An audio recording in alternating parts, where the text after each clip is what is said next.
So, in upstate New York, there's a place called Museum Village. And Museum Village is like recreating the olden days. You know, it's like Laura Ingalls and the Little House on the Prairie, but you go and there's like people churning butter and they like overpriced, you know, souvenirs that are like old little, like, you know, like pens with the wicks and the thing, and they make candles, and there's all these people dressed in bonnets, the whole thing. So my idea for the Frum community, I think this can make a lot of money, so anyone who does this can make a ton of money, the Shtetl Museum Village. So imagine you walk into this place, I had this idea for the Gadol Hador Wax Museum, but the Gadol Hador Wax Museum is kind of ridiculous, because like a lot of people believe that you can't even make a picture of a Gadol, or of a person anyway, you can't brazen images, there's not like, there's a whole luck around that.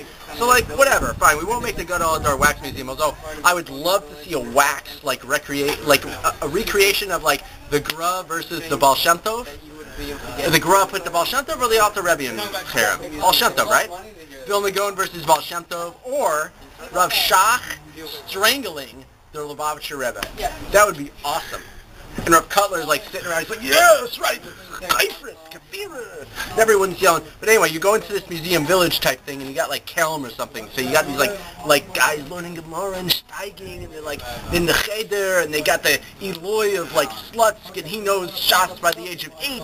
And there's a bunch of guys like playing with the Dybbuk in the corner, and then there's like, you know, guys like late night, it's like 2 in the morning, you go to the Shtetl Museum Village, and they're doing Tikkun Chatzais, and they're calling out the heavens, Rabbi Shalom, we need some potato pills for the cholent, the Shabbos, and they have like all this, you know, the cat jumps in the cholent, and there's like Talmudic scholars arguing about the cat jumps in the cholent, but is it Batal Vashishim? Because the cat is a huge pot of cholent, and it's obviously Batal Vashishim, and people are hacking China because they have no money, and it's like pre-war Lithuania, all the Lithuanians died out, so that would even be better. We could hire, like, I'll tell you, my friend inside said, if we had the Kelm one, you know, Kelm was like such a Musadika place, like, if you were in Kelm, you had to like, the best Talmuds had to like sweep the floor, and then you had these people who you know, learn Gemara, and if they looked up from the Gemara, they got like a clop in the head, you know.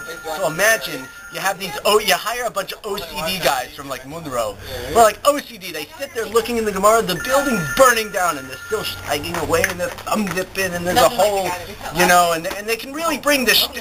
I term it the Shtetl fantasy literature, because my theory is that there were like 3 Gedolim back in the Shtetl, and everyone else was in the Haskalah. But they like to make pretend like everyone else was like a brilliant Eloi, and everyone knew Shas by the age of 8, and then they were like, you know, but I don't know, and then you can tell the Baal Shem Tov stories, you can have Hasidish night, you can have Litvish night, you have Ugarish night, you have all these like different things, and you have like, I think the Shtetl idea is brilliant. I know a lot of people don't, and they think I'm crazy, but it's awesome. And someone should do it, and then credit to me. Copyright. Actually freed. Free.